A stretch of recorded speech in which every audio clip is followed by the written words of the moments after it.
So I want to start with a Zen student goes to his master, and he's very eager to become enlightened. So he asks the master, he says, if I meditate every day for 4 hours a day, how long before I become enlightened? The master thinks about it, and he says, 10 years. I think 10 years would be about right.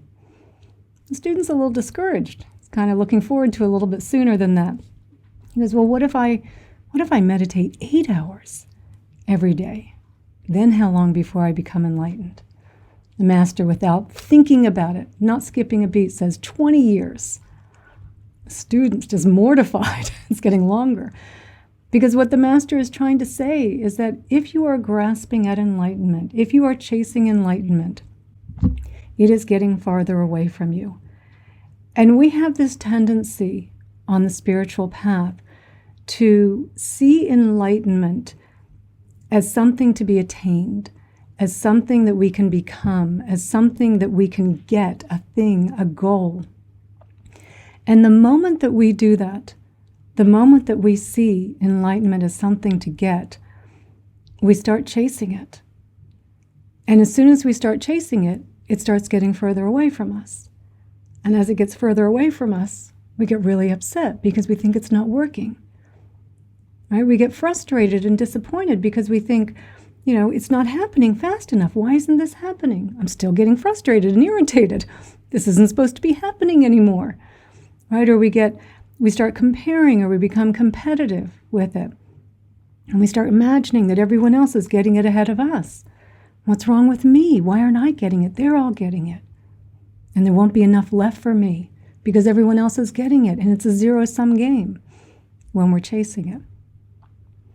Or we start looking for shortcuts, trying to take our practice into extreme measures, like whether we're trying to starve ourselves or not get enough sleep, trying to meditate beyond what is sustainable for us, for where we are in our path. And then we get burned out. Enlightenment just gets further away. Because we can't make enlightenment happen. We can't force it, we can't control it. Right? Just like we can't force, we can't control moments of awe, moments of wonder. Right? And we have those moments of awe when we're out in nature and we kind of see something and it just takes our breath away. Right? But you can't plan that, you can't control that, because we can spend hours in nature and only have a couple of moments of awe.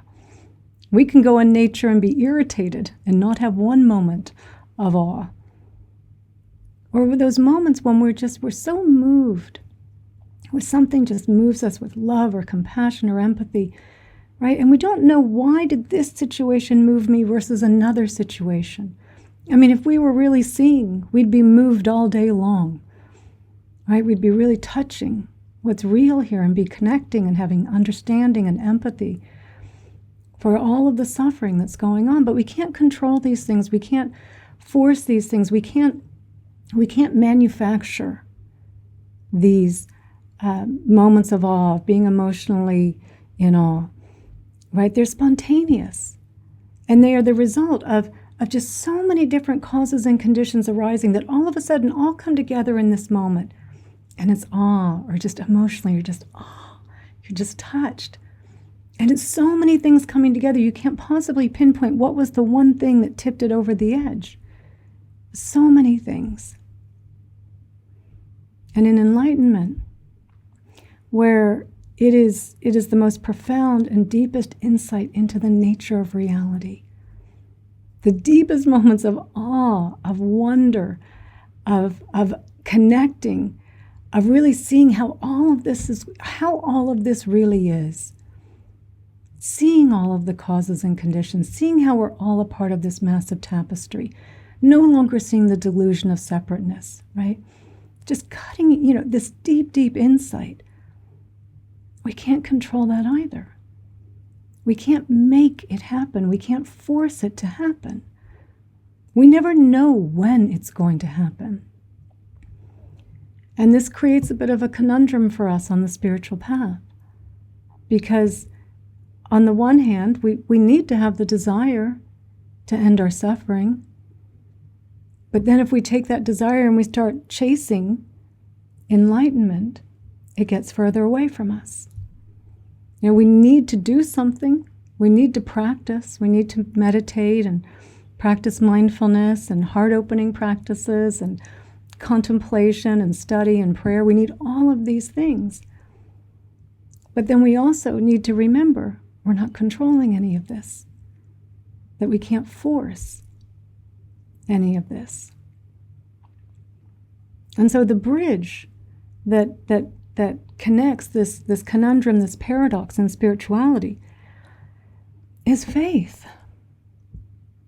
Is faith, a word that we do not like to hear in the West.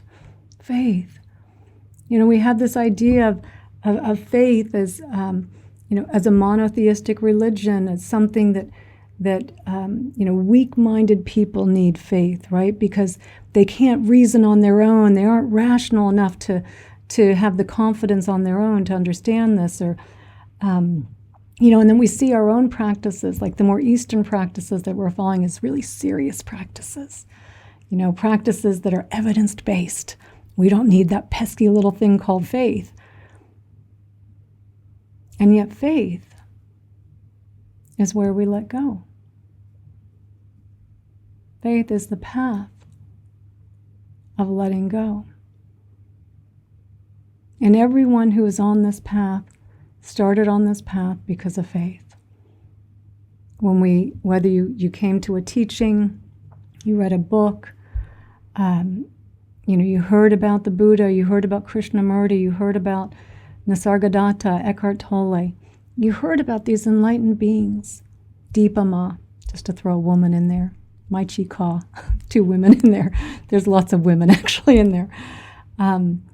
You hear about this, and you hear about these beings that have transcended the normal suffering of everyday life, of the doubting, worrying, the fears, the delusion of separateness, and that they see the world in this way where they live in peace and harmony, and they feel the sense of connection to everything around them.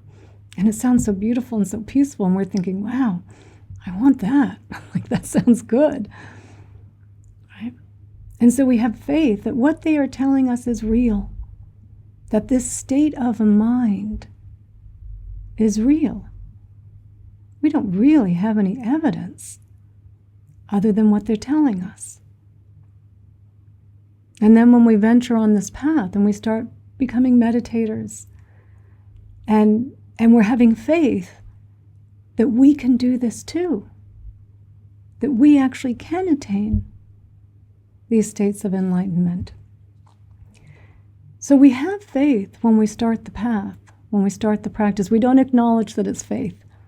We definitely don't acknowledge it, but we have it.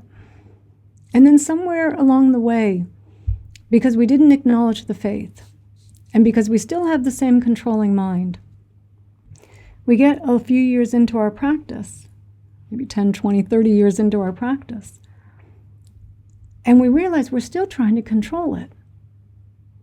We're still trying to force enlightenment. We're not acknowledging faith whatsoever. I just need to go on the right retreat. I haven't been going on the right retreats. I haven't been going on enough retreats a year. I'm not meditating enough. I'm not doing this right. Oh, I have the wrong practice. This is what's going on. And we're so desperately trying to control enlightenment, seeing it as something out there, something to get to. We start chasing it, trying to control it. And we completely miss that we just get stuck in another cycle of suffering, chasing enlightenment. Before, we were chasing material happiness. We were chasing success, validation. And we go, I'm so over that. I don't do that anymore. But now I'm just chasing enlightenment over here. This is where the majority of spiritual seekers are today, chasing enlightenment, thinking it's something out there that you can get, something to be attained, something to become, and ignoring that faith is a necessary part of the path, that faith actually gets you back on the path of enlightenment. That when we have faith in trusting the process, that yes, we still do the practices. Yes, we still need to be doing them, but not being attached to any result. You're not trying to measure how far I am along the path against someone else. Just knowing that wherever I am accepting wherever I am. Because if this is where I am, then this is exactly where I should be based on all of the causes and conditions. It is exactly where I should be. There is nowhere else that I should be. And it's faith that allows us to let go and accept that. And faith that I'm not controlling this awakening process. I'm not controlling any of this. I'm definitely not controlling the awakening process. So when we go through those stops and starts, right, where we're present, we're mindful, and we're feeling really good, and it's like, oh, this is nice, this feels good. And then we get triggered, something gets us, and we get a little irritated, and we're like, oh, darn it. I thought I was done with that stuff. And we go, oh yeah, I'm not controlling this. You are awakening. You are in the awakening process. It's a back and forth and back and forth and back and forth. Because it's a gradual path of awakening. And that's what we need in the gradual path of awakening, is faith. If it's a sudden enlightenment, you don't need faith. You just got the rug pulled out from under you. And it can be very destabilizing to have a sudden enlightenment. Steve Taylor, he's a psychiatrist and a spiritual teacher from out of the UK. He writes about this, documents people that have become enlightened over the years through various forms. And the sudden enlightenments, for people that don't have a spiritual path, it's very destabilizing for them. But they don't need faith. They probably need it afterwards, after the enlightenment, because they're not sure what's happened. And I know when let's get some of the sweat. Most of you know this, when I left home 10 years ago, it was faith that gave me the confidence to be able to leave. But each time, and I left twice, right? The first time I went to the monastery, and then I came back, and then I left again. But each time I left, I was in tears. I was terrified. Like, what am I doing?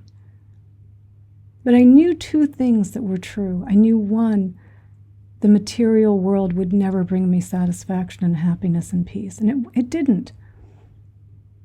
And I had been on the path long enough, because at that stage I'd been practicing for 15 years, and I'd been on the path long enough. I had seen that the more that I tilted towards my spiritual path and away from the material world, the happier and the more peaceful I was becoming. I didn't know if this was going to work out or not.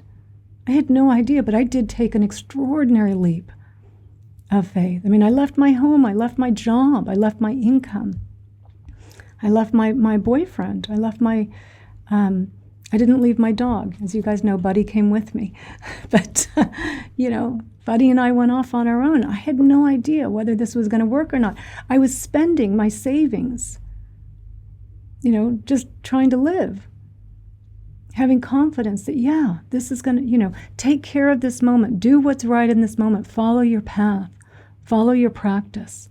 Do your best. And it will all work out. And there's that quote that says, take care of this moment and the rest will take care of itself. And I used to say that quote.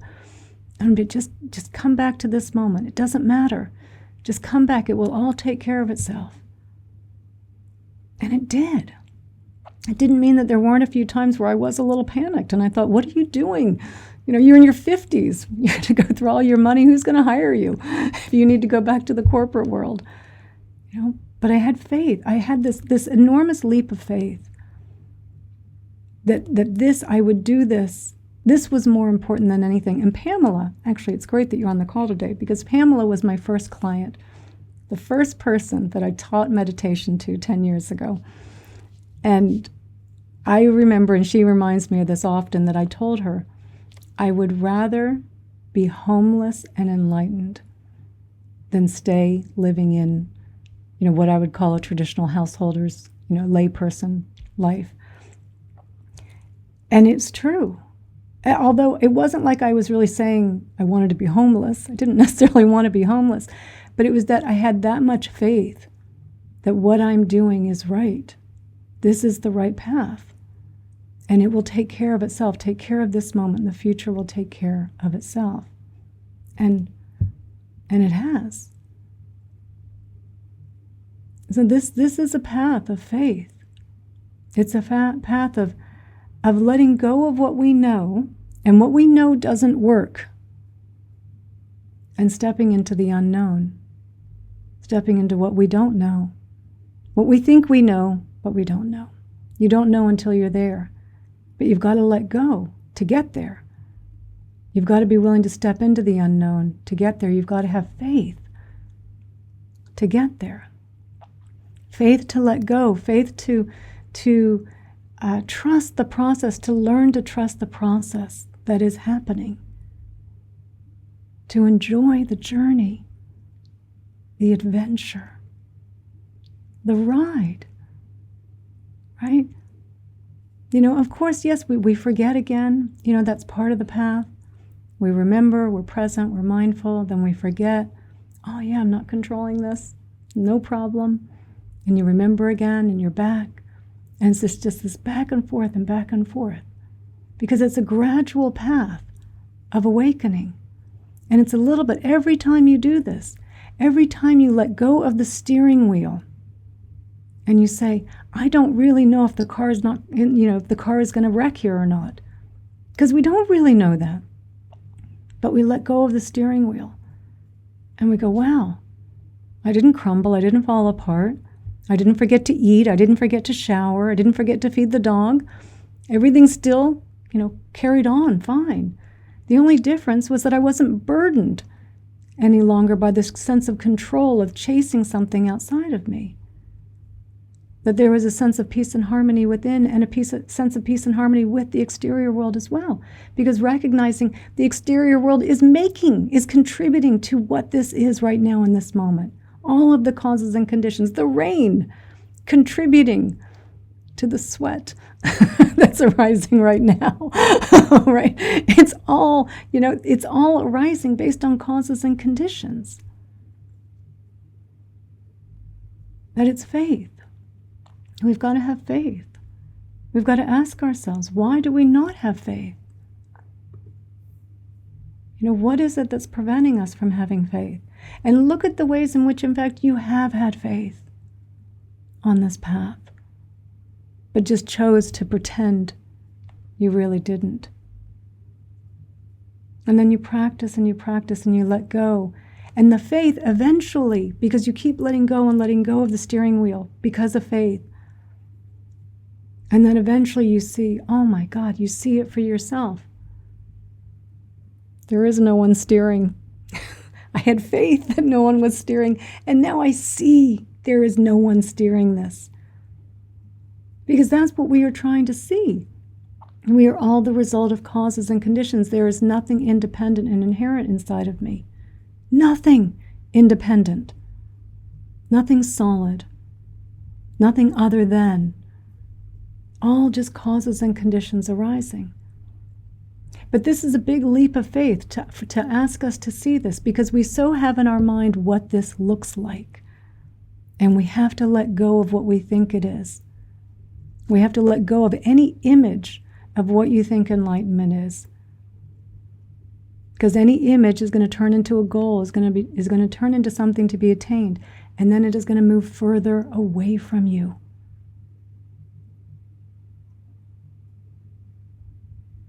We've got to have faith in there to say, I just got to let go and trust this.